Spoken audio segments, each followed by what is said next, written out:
며칠 뒤 저는 아내를 불러 앉히고 제 생각을 말했습니다. 아무리 생각해봐도 당신이 왜 이혼을 하려는지, 그리고 이혼을 하면 어떻게 될지 고민해봐도 이혼은 아니야. 서운한 게 있다면 내가 더 잘할게.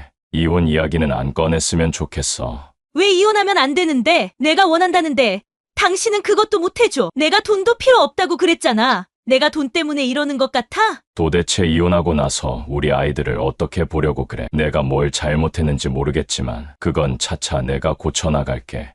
당신이 노력한다고 해결되는 문제가 아니야. 당장 나는 집에서 나가고 싶다고 몇 번이고 말했잖아. 이제 당신이랑 그만 살고 싶다고. 버럭 화를 내는 아내에게 저는 적지 않게 당황했습니다. 안녕하세요. 오늘도 찾아주셔서 감사합니다. 오늘은 서울특별시 서대문구에 거주 중인 최창호 할아버지가 보내주신 사연입니다. 처음에 들어보셨던 것처럼 최창호 할아버지와 아내분 간에 무언가 굉장히 큰 사건이 있었던 것 같은데요. 무슨 일이 있었는지 제보된 사연 읽어드리겠습니다. 들어보시고 최창호 할아버지께 따뜻한 위로든 따끔한 조언이든 해 줄 수 있는 말이 있으면 말씀해 주시길 바랄게요. 이야기를 들으시면서 여러분의 경험에 비추어 볼 때 이런 상황을 어떻게 해결하셨는지, 혹은 주변에서 비슷한 경험을 한 분이 계셨다면 그분들은 어떻게 대처하셨는지 공유해 주시면 좋겠습니다. 좋아요와 구독 그리고 알림 설정 눌러주시면 올라오는 사연 함께 들어보실 수 있습니다. 그럼 사연 바로 읽어드리겠습니다. 안녕하세요, 여러분. 저는 조그만 음식점을 운영하면서 자식 셋을 키우고 있는 60대 끝자락에 있는 남자입니다. 요즘 황혼 이혼이 많다죠. 저도 그 당사자가 될 줄은 꿈에도 몰랐습니다. 자식들 다 키워놓고 이제 아내와 함께 좋은 곳이나 다니며 여생을 보내려고 했는데 일이 이렇게 될 줄 누가 알았겠어요. 지금부터 제가 겪은 기막힌 사연을 여러분께 소개해드리려고 합니다. 남 부끄러운 일이지만 이런 곳에서라도 허심탄회하게 털어놓고 싶습니다. 저와 아내는 정말 없는 형편에 서로 의지하며 자식들을 키웠어요. 부모에게 물려받은 것이라곤 고향에 있는 조그만 밭 하나가 전부였죠. 결혼 초부터 고생을 많이 했습니다. 사글세를 살면서 아이들 우는 소리에 한 소리 듣고 물을 많이 쓴다고 또 한 소리 듣고 집주인에게 서름을 많이 받으며 살았어요. 그래서 악착같이 벌었습니다. 돈이 되는 일은 가리지 않고 덤볐어요. 공사장에도 뛰어다니고 리어카에 채소를 싣고 이 동네 저 동네를 돌아다니기도 했습니다. 힘들어도 자식들이 커가는 모습을 보며 안 사람과 저는 이렇게 사는 게 잘 살고 있는 거라고 위안을 삼았습니다. 이곳저곳에서 일을 하다 보니 고마운 사람들도 많이 만났습니다. 그중 한 분이 같이 식당을 해보지 않겠냐고 물어왔어요. 저도 더 이상 떠돌아다니지 않고 한자리에 정착해야겠다고 마음먹어 밥도 할 줄 모르는 제가 그분과 함께 중화 음식점을 차리게 되었습니다. 그분은 예전에 10년 넘게 중화 음식점에서 일한 경력이 있어 문제될 것은 없었죠. 저도 그분의 어깨 너머로 음식을 배웠고 우리 식당은 금세 입소문이 나서 손님들의 발길이 끊이지 않았습니다. 남의 일만 하다가 직접 가게를 차리고 돈을 벌어보니 수입의 단위가 달라지더군요. 이제껏 열심히 산다고 몸 부서져라 일을 해도 만지지 못할 돈을 만졌습니다. 그 돈으로 우리 5 식구가 편히 발 뻗고 잘 집도 사게 되었고 매 끼니마다 자식들에게 고기도 먹일 수 있었습니다. 하지만 좋았던 시절도 잠시였네요. 돈이 많아지니 사람이라는 게 욕심이 생기기 마련인가 봅니다. 참 믿었던 사람이었는데 그 사람은 저 없이 혼자 장사를 하면 더 많은 돈을 남길 수 있을 거라 생각했나 봐요. 저더러 돈을 줄 테니 이 가게에서 나가라고 하더군요. 어쩌겠습니까? 매일 가게 안에서 얼굴을 마주 봐야 하는 사람이 저와 일하기 싫다는데 버틴다고 한들 눈총이 따가워서 제가 일을 할 수가 없었어요. 하는 수 없이 얼마의 돈을 받고 그 가게에서 나오게 되었습니다. 그때 큰 아이가 이제 군에서 전역할 때쯤이었어요. 아직 둘째와 셋째의 학비도 보내야 하는데 저 혼자 가게를 책임지고 있던 터라 넋놓고 가만히 있을 수 없는 상황이었죠. 할 줄 아는 거라고는 어깨너머로 배운 식당 일이 전부인데 제가 다른 일을 선택할 수 있었을까요? 3개월을 준비하고 저는 또다시 다른 동네에서 중화 음식점을 개업하게 되었습니다.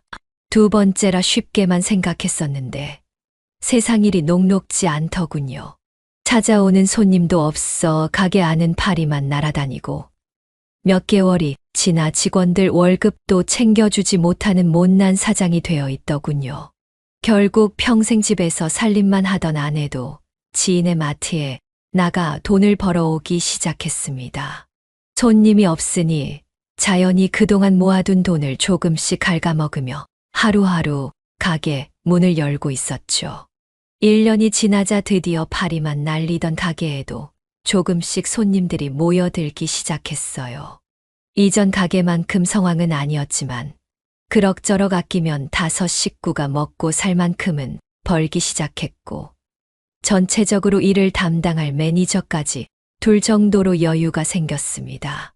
그렇게 짜장면 한 그릇, 짬뽕 한 그릇 팔며 세월을 보냈고 큰아들과 둘째 아들은 장가도 보내고 막내딸은 좋은 직장을 다니고 있어서 걱정하지 않아도 될 만큼 자식들이 자리를 잡았어요. 이제 다 끝났다 싶어서 남은 여생만큼은 아내와 누리지 못한 것들을 누리며 살려고 얼마 전 작은 편의점 하나 차려서 걱정 없이 살고 있었죠. 그러던 어느 날 아내가 저에게 이혼을 요구했습니다. 여보, 이제 자식들도 다 컸고 우리 삼시세끼 밥도 잘 먹으니 내가 당신에게 시집와서 할 도리는 다 한 것 같아요. 그래서 말인데 이제는 내 인생을 살고 싶어요. 그게 무슨 말이야? 당신 인생을 살다니. 지금 우리 잘 살고 있잖아. 당신 나랑 이혼하고 싶어? 그날은 평소와 같은 정말 평범한 날이었죠. 아내 입에서 이혼 이야기가 나오기 전까지 이혼에 대한 어떤 징조도 없었습니다. 이혼이라니. 왜? 내가 당신한테 잘못한 거라도 있어?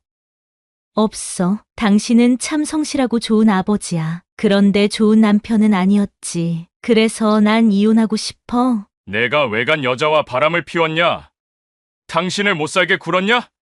도대체 내가 알아들을 수 있게 이야기해봐. 자식들 키우면서 아등바등 살다 보니 당신은 항상 돈밖에 몰랐어. 나도 사랑받으면서 살고 싶었는데 세월이 지나고 돌이켜보니 아무것도 남은 게 없어. 나이 들어서 사랑이라도 찾아 떠나겠다는 거야?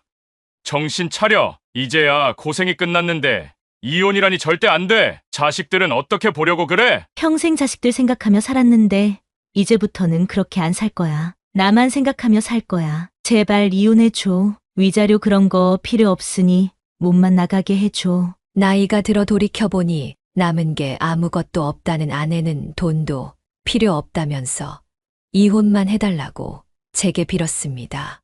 저는 이혼은 절대로 안 된다고 으름장을 놓고 집을 나왔죠. 어떻게 해야 할지 모르겠습니다. 친정 부모도 다 돌아가시고 형제도 없는 아내와 이혼을 해야 하는 걸까요? 누구에게도 상담하지 못하고 저 혼자 며칠을 끙끙 앓으며 고민했습니다. 결국 내린 결론은 이혼은 절대 안 된다는 것이었죠. 늙은 남자가 망신당하는 게 부끄러워서가 아닙니다. 이유는 아내 때문이었어요.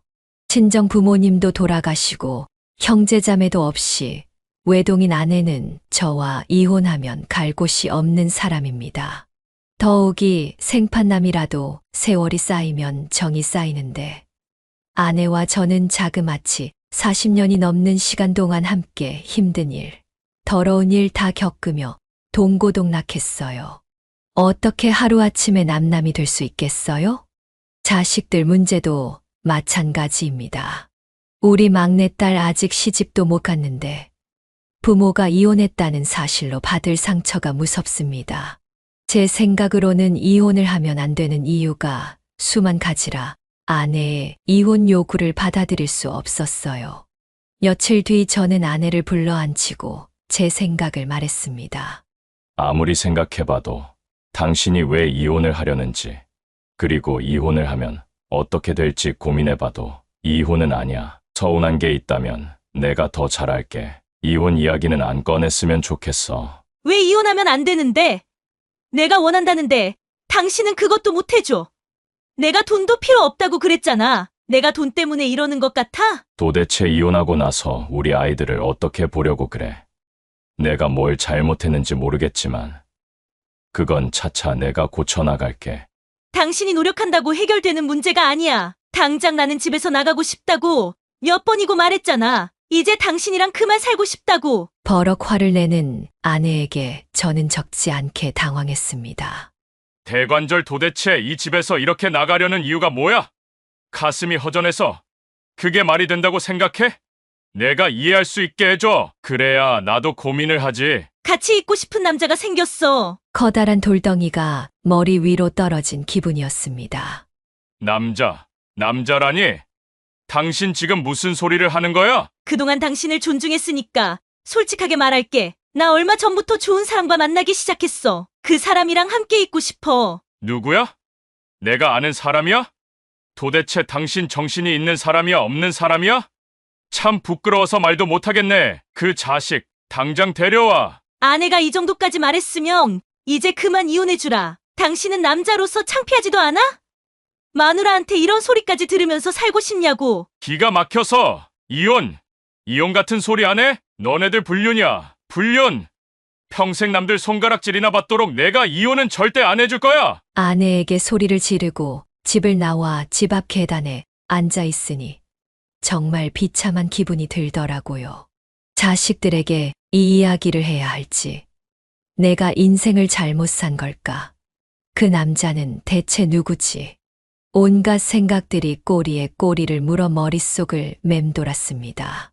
그래도 이혼만큼은 하고 싶지 않았어요.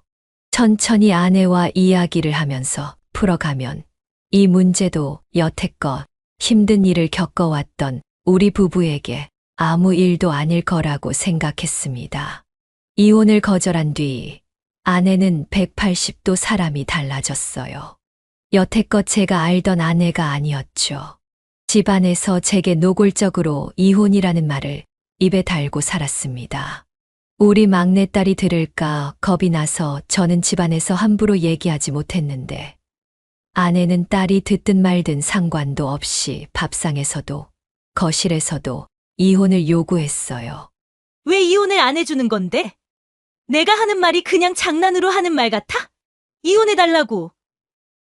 얘 내가 말로만 이혼을 원하니까 장난같이 보여? 한번 난장판이라도 쳐볼까? 말투는 날이 갈수록 공격적으로 변해갔고 나중에는 행동까지 난폭해졌습니다. 화병을 깨뜨리는 것을 시작으로 TV를 부수고 안방문을 부수는 등 날이 갈수록 폭력적으로 변해가는 아내를 보면서 저는 매일매일 집으로 들어가는 게 지옥 같았어요. 이혼 안 할 거면 나랑 같이 죽자. 그럼 되잖아. 왜? 내가 하는 말 듣기 싫어? 내 말이 아직도 우습냐고. 그래. 한번 어떻게 되나 해보자. 아내는 주방으로 달려가 도마를 들고 집안의 물건들을 마구 때려 부수기 시작했어요. 제발 좀 그만해. 도대체 왜 그러는 거야? 진정 좀 하라고. 진정? 내가 지금 진정하게 생겼어? 내가 이렇게 뭐라도 부숴야 네가 내 말을 듣잖아. 네 마누라가 딴 남자랑 살고 싶다는데 날 왜 붙잡는 거냐고? 넌 부끄럽지도 않냐? 등신 같은 놈아. 저런 등신 같은 놈이랑 이제껏 살았던 내가 바보다. 바보, 얼른 이혼하고 서로 갈 길 가자고. 넌 네가 죽고 못 사는 자식들이랑 살아. 3주 동안 전 그렇게 지옥 같은 하루하루를 보냈습니다. 자식들에게만은 절대 이런 모습을 보이고 싶지 않았는데 결국 막내딸에게 아내가 행패를 부리고 있는 모습을 들키고 말았네요. 엄마! 도대체 무슨 짓이야? 집안 꼴이 왜 이래? 아빤 왜 그래? 뺨에서 피가 나는데 도대체 무슨 짓이야? 아이고, 봐라. 지 아빠만 감싸는 거 봐라. 넌 엄마가 왜 이렇게까지 하는지 궁금하지도 않니? 참, 자식 새끼 키워봐야 별 볼 일 없구나. 엄마, 도대체 무슨 일이야? 내가 딴 남자랑 살겠다는데 이 아빤 이혼은 절대 안 된다고 하잖니. 참나, 내가 당신이라면 난 부끄러워서라도 이혼하겠다. 엄마, 바람 났어? 아빠, 엄마가 하는 말이 대체 무슨 말이야? 정말 비참했습니다. 자식에게 이런 모습을 보이고 나서 차마 얼굴을 들 수가 없었어요. 딸이 묻자 대답해야 하는데 땅바닥만 쳐다보고 있는 제게 아내는 다시 달려들려고 했고 딸은 그런 아내를 막으려다 넘어지면서 바닥에 깨진 유리에 손을 다치고 말았어요. 저는 크게 놀라 딸을 데리고 집 밖으로 나왔습니다. 병원으로 가려는 저를 딸은 근처 공원으로 데려갔고 그곳에서 부끄럽지만 지난 3주 동안 있었던 일을 딸에게 이야기했습니다. 진짜야? 그 말이 진짜야? 아빠, 나 믿어지지가 않아. 아빠, 그냥 이혼해버려. 아빠는 내가 모시고 살면서 평생 책임질게. 다시는 엄마 안 보고 살 수 있어. 그래도 그러면 안 되지. 평생 너희 키우느라 얼마나 네 엄마가 고생했는데. 그렇지만 아빠는 우리 키우느라 비 오면 비 맞으면서 눈 오면 눈 맞으면서 우리 키워냈잖아. 그런 아빠를 두고 엄마는 어떻게 이럴 수가 있어? 그 일이 있고 3일이 지난 토요일 딸아이가 오빠들에게도 말을 했는지 모두 집으로 찾아왔더군요. 놀란 얼굴로 제게 자기가 들은 이야기가 사실이냐며 묻는 아이들에게 저는 딸에게 했듯이 그동안의 이야기를 말해 주었죠. 첫째는 심란한 얼굴로 테이블만 뚫어지게 쳐다보며 생각에 잠겼고 둘째와 셋째는 함께 화를 냈습니다. 진짜 우리 엄마 미친 거 아니야? 엄마가 바람이라니 말도 안 돼. 아무리 남자에게 미쳤다 해도 그렇지 아버지에게 손찌검까지 하다니 이건 말도 안 돼. 맞아. 오빠, 진짜 이대로 두었다가는 아빠가 엄마한테 맞아 죽겠어. 우리 아빠 이렇게 사는 거 나 용납 못해. 그냥 이혼해. 아빠, 이혼하자. 그래요. 아버지, 그냥 이혼하세요. 저희가 책임질게요. 아이들이 이혼을 하라 마라 심각하게 이야기를 하고 있는 모습을 보니 이상하게 전 마음이 놓이면서 용기가 생기더군요. 그동안 자식들에게 헌신하며 살았던 게 옳았구나라는 생각도 들었고 자식들 보기 부끄러워 혼자 참으며 살려고 했는데 오히려 자식들이 이혼을 권하니 못할 것도 아니라는 생각이 들었습니다. 좋아. 이혼할게. 이혼하지 뭐. 네 엄마가 그토록 원한다는데. 그까짓 게 뭐 어려운 일이겠어. 저는 곧바로 아내에게 전화를 걸었습니다. 퉁명스럽게 전화를 받은 아내에게 이혼을 해 줄 테니 잠시 집으로 오라고 했죠. 전화기 너머로 잔뜩 들뜬 아내의 모습이 보이는 듯 했습니다. 해가 떨어지고 저녁 시간이 되어 아내는 집으로 들어왔고 첫째부터 셋째까지 모두 거실에 앉아 아내를 맞았습니다. 그리고 아내 옆에는 웬 남자가 앉아 있었습니다. 드디어 결정했어? 참 오래도 걸린다. 너희들도 알았구나. 인사해. 나랑 만나는 사람이야. 엄마, 미쳤어. 여기가 어디라고 남자를 데려와?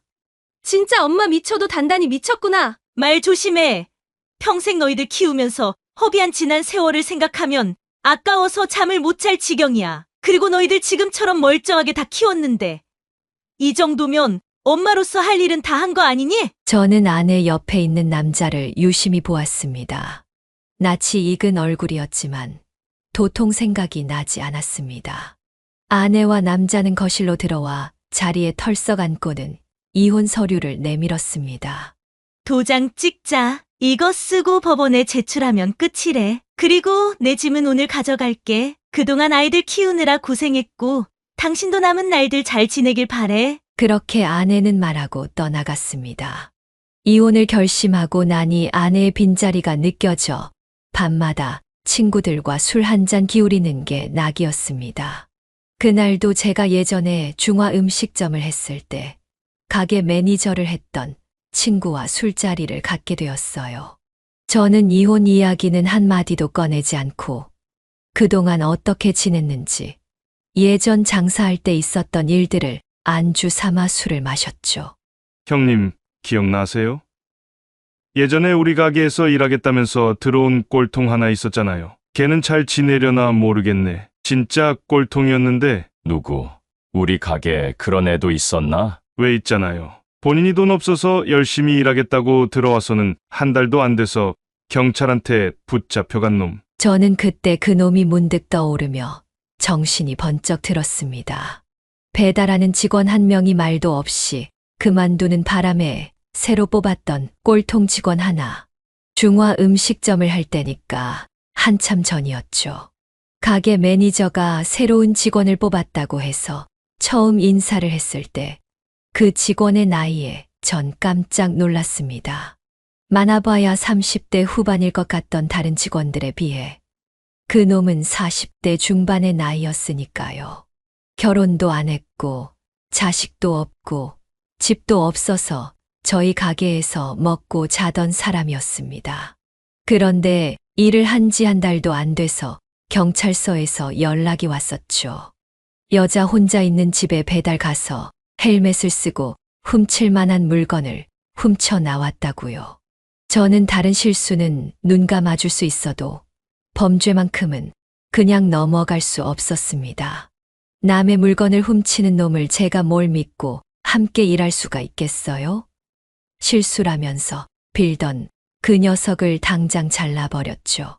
잘못했으면 우리 가게의 돈도 다 털릴 뻔했다는 사실에 정말 큰일 날 뻔했다는 생각도 들었네요. 그리고 한참 세월이 지나니 잊고 살았는데 별안간 그 녀석의 얼굴이 떠오르며 온몸에 소름이 끼쳤습니다. 아내가 이혼 서류를 내밀 때 옆에 함께 있던 남자. 그 남자와 예전에 우리 가게에서 일했던 직원의 얼굴이 겹쳐 보이더군요. 세상에 어떻게 이런 우연이. 순간 저는 웃음이 터져 나오는 걸 주체하지 못하고 크게 한바탕 웃어버렸습니다. 자식이며 남편이며 모두 버리고 아내가 선택했던 남자가 그런 후레자식이라니. 무슨 일인지 영문도 모르는 가게 매니저를 뒤로 하고 저는 술집에서 나와 아내에게 전화를 걸었습니다. 늦은 시간이라 그런지 전화를 받지 않아 문자로 내용을 남겨두었죠. 당장 내일 이혼 도장 찍자. 고 말이죠. 날이 밝자마자 이혼 서류를 들고 다시 찾아온 아내와 함께 그 자리에서 도장을 찍고 또 한 번 크게 웃었습니다. 아내는 저를 미친 사람이라도 보는 듯한 표정이었지만 그런 건 더 이상 중요하지 않았어요. 이후 법원으로 가서 서류를 제출하고 마지막 출석일이 되어 법원에 출석해 합의, 이혼 절차를 모두 마쳤습니다. 시작은 정말 어려웠는데 끝은 정말 간단하더군요. 기분이 참 묘했습니다. 아내는 돈도 필요 없다면서 처음 했던 말과 같이 몸만 나가버렸습니다. 집안이 텅 비어 쓸쓸했지만 저는 아내에게 마지막으로 밥 한 번만 먹자고 부탁했습니다. 이혼을 다시 생각해 달라고 부른 자리는 아니었어요. 그 자식의 정체를 말해 주려고 만든 자리였죠. 저는 제가 알고 있는 그 자식에 관한 이야기를 전부 아내에게 말해 주었습니다. 돈도 없이 가게에서 먹고 자며 생활했던 놈. 그리고 가장 중요한 건 돈에 눈이 멀어 절도를 한 범죄자라는 사실까지요. 제 말을 다 듣고 난 아내는 잠시 아무 말도 없다가 그럴 리가 없다며 자리를 박차고 나가버렸어요. 알고 보니 그 자식은 저희 집으로 아내와 왔을 때 저는 바로 그 놈을 몰라봤지만 그 놈은 절 알아봤다고 하더라고요. 그런데 절 알아보면서 고개를 빳빳이 들고 저와 제 아이들을 쳐다봤다 생각하니 소름이 돋는 것 같았습니다. 한마디로 그 놈은 양심도 없고 자기가 무슨 생각을 하고 있는지도 모르는 그냥 양아치일 뿐이었습니다. 그런 남자를 아내가 선택했다는 게 더욱 마음이 아프더군요. 하지만 더 이상 말릴 수도 없었어요. 아내는 이미 그 놈에게 빠져들었고 쾌락에 눈이 멀어 아무것도 보이지 않는 한심한 여자로 변해 있었으니까요. 사람이 어떻게 한순간에 변할 수 있는지 무서웠습니다. 다음 날 아침, 날이 밝자마자 아내에게서 부재중 전화가 걸려와 있었습니다. 아내에게서 온 부재중 전화를 확인하고 문자를 보니 연락 달라는 내용이었습니다. 목소리를 가다듬고 아내에게 전화를 걸었죠. 통화음이 한 번 채 울리기도 전에 아내가 급히 전화를 받았습니다. 너 일부러 나 속인 거지? 도대체 무슨 속셈으로 속인 거야? 속였다고? 내가 뭘 속였는데? 아내는 제 말이 채 끝나기도 전에 서럽게 울기 시작했습니다. 울먹이는 목소리 사이사이로 들리는 말을 정리해보니 아내는 어제 제가 한 말을 그 남자에게 전했고 그 남자에게 버림받은 듯한 내용이었죠. 그 자식이랑 죽고 못 살아서 이 집을 나가더니 헤어지게 됐다고? 당신이랑 짜고 나 속인 거잖아. 당신이 그 사람 콜라텍에 보내서 나 꼬시라고 시킨 거 아니야? 맞잖아. 나 이제 어떻게 해? 그 사람 때문에 다 버리고 나왔는데. 콜라텍. 겨우 콜라텍에서 본 남자 때문에 나랑 우리 자식들을 버리고 나온 거라고? 기가 막혀서 어떻게 하긴 뭘 어떻게 해. 혼자 알아서 해결해야지. 그럼 잘 살아. 결국 아내와 바람을 핀 그 남자는 아내가 그런 사실을 알게 되자 돌변해서 이제라도 알았으면 그냥 꺼지라고 했다고 하더군요. 아내는 이 남자와 몰래 6개월을 만나면서 결국 모든 걸 잃게 되었습니다. 그 남자는 아내를 정말 사랑해서 만난 게 아니라 아내가 가지고 있던 8천만 원 상당의 돈을 노리고 접근한 것 같았어요. 그 돈은 아내가 위암 초기 진단을 받아 보험회사에서 받은 돈이었죠. 지금은 완치된 상태지만 그 돈 하나 믿고 제게 한 푼도 안 받아도 되니 이혼만 해달라고 그렇게 저를 성가시게 한 거였습니다. 다행히도 아내는 이혼하고 곧장 제가 그 남자에 대해 얘기해줘서 돈을 뜯기지 않은 것으로 보였습니다. 정말 아내가 미웠지만 돈을 잃지 않은 사실이 그나마 다행이라고 생각했어요. 그 돈은 아내 몸에서 안 좋은 걸로 받아낸 귀한 돈이었으니까요. 아내는 친정도 없어서 누구에게 도움을 받을 수 없고 외롭게 지낸다고 하던데 전 전혀 불쌍하지 않았어요. 저와 우리 아이들이 느끼는 배신감과 실망감에 비하면 세 발의 피죠. 사실 얼마 전에도 아내가 동네 사람들을 불러다 놓고 제 흉을 보고 있었다는 사실을 옆집 사는 아주머니에게 들을 수 있었습니다. 그 아주머니의 말에 따르면 아내는 이렇게 말했다고 합니다. 저희 남편 다 아시죠? 제가 말 못할 실수를 조금 하긴 했는데 그걸 꼬투리 잡아서 재산 눈곱만큼도 안 주고 저한테 이혼을 요구한 거 있죠. 평생을 지 새끼들 힘들게 키우며 살았는데 내가 여자라고 이렇게 쓰레기처럼 버려질 수 있나요? 이제는 아이들 다 키워놨더니 제가 필요 없나 봅니다. 그래서 이 동네 안 떠나고 평생 얼마나 잘 사는지 보려고요. 아내는 평생 저주하면서 살 거야라며 동네 사람들에게도 제가 얼마나 나쁜 사람인지 억울하다고 말하더군요. 그런데 그건 전 아내의 착각이었어요. 거기에 있었던 옆집 아주머니와 아저씨는 저와 자주 술을 마시고 친하게 지내는 사이였거든요. 그래서 어느 날 소주 한잔하면서 아내와의 이혼 이야기를 조심스럽게 꺼내게 되었고 왜 이런 일이 일어났는지 자세히 말해준 적이 있었습니다. 제가 감추려고 하면 오히려 동네에서 이상한 소문이 날 수 있었기 때문이었죠. 그 이야기를 들은 형님은 집에 들어가서 형수님에게 얘기를 해줬나 보더군요.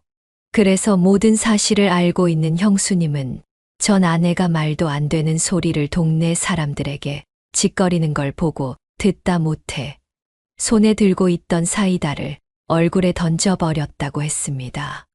야, 이년아! 어디서 수작질이야? 네가 남자랑 바람나서 이혼당한 거잖아. 자식들한테도 인정 못 받고 다들 얘 말 듣지 마세요. 완전 거짓말이에요. 어디서 자기가 잘못해서 이혼당한 주제에 동네 사람들 이간질 시키고 있어? 썩 꺼져. 라고 말하고 쫓아버렸다고 하더군요. 그 아주머니는 이 동네에서 거의 40년을 넘게 살았기 때문에 동네에서 모르는 사람이 없을 정도로 파워가 막강한 분이었죠. 그리고 아주머니가 더 오바하면서 그렇게 한 이유가 있었습니다. 아주머니의 아들도 며느리가 결혼 2년 만에 바람이 나서 이혼을 한 적이 있었거든요. 그래서 아주머니는 바람 피는 사람들을 거의 저주하는 수준이었어요. 그런 와중에 저에 대한 이간질을 동네 사람들에게 시키려고 하고 본인이 바람을 피우면서 반성하지 않고 뻔뻔하게 나오는 전 아내를 보고 참지 못해 그렇게 행동했다고 하더군요. 저를 대신에 시원하게 한 번 먹여주신 것 같아 너무 고마웠습니다. 그 아주머니 아니었으면 전 동네에서 한순간에 쓰레기가 될 뻔했으니까요. 그렇게 몇 달이 흐르고 아내는 결국 다른 곳으로 이사를 갔어요. 자식들은 어머니를 용서해 준 건 아니지만 그래도 어떻게 부모 자식의 인연이 끊어질 수 있겠어요.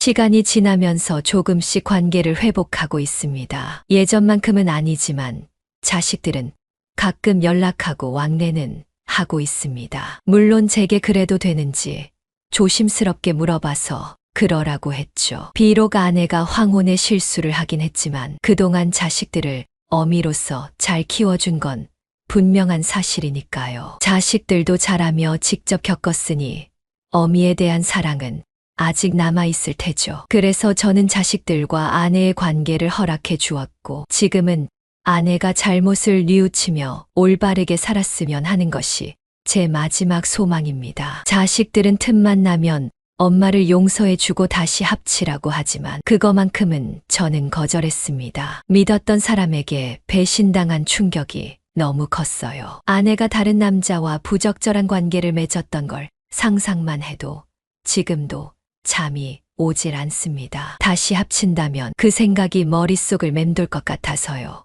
아무리 부부였지만 피 한 방울 섞이지 않은 아내는 이제 남남이라 생각하고 저도 자식들만 보며 살고 있습니다. 지금은 나이 먹을수록 체력이 떨어지는 것 같아 배드민턴을 배우고 있어요. 배드민턴이 운동이 은근히 많이 되더군요. 제가 늙으면 자식들이 고생할 것 같아 최대한 젊게 살려고 노력 중이고 건강도 잘 챙기고 있답니다. 이 사연 보내느라 무려 일주일 동안이나 글을 쓰게 되었네요. 나이 먹다 보니 글쓰기가 형편없어서 몇 번이고 쓰고 지우기를 반복했습니다. 물론 아내에 대한 소송도 진행해서 위자료를 받아낼 수 있었고 그렇게 잘 마무리되었습니다. 여러분, 저 잘한 거 맞겠죠? 아내를 냉정하게 뿌리치고 다시 받아들이지 않는 거 정말 맞는 선택이겠죠. 술 한 잔 먹고 보니 왜 이런 생각도 드는지 모르겠네요. 보잘것없는 내용일 수 있지만 지금까지 제 사연 잘 들어주셔서 감사합니다. 제가 마지막으로 부탁 한마디 하고 마치겠습니다. 누구나 실수는 할 수 있습니다. 하지만 가족의 신의를 저버리는 실수는 절대 하지 말았으면 합니다. 그 고통을 받은 당사자는 말로 표현할 수 없을 만큼 힘들고 괴롭습니다. 가족이 없다면 그만큼 외로운 게 없습니다. 그러니 요즘처럼 힘든 시기일수록 가족끼리라도 똘똘 뭉쳐서 지혜롭게 잘 이겨내셨으면 합니다. 저도 앞으로 많이 배우며 많은 것을 보고 깨달으며 살도록 하겠습니다. 여러분 모두 건강하세요. 감사합니다. 여기까지가 최창호 할아버지의 사연인데요.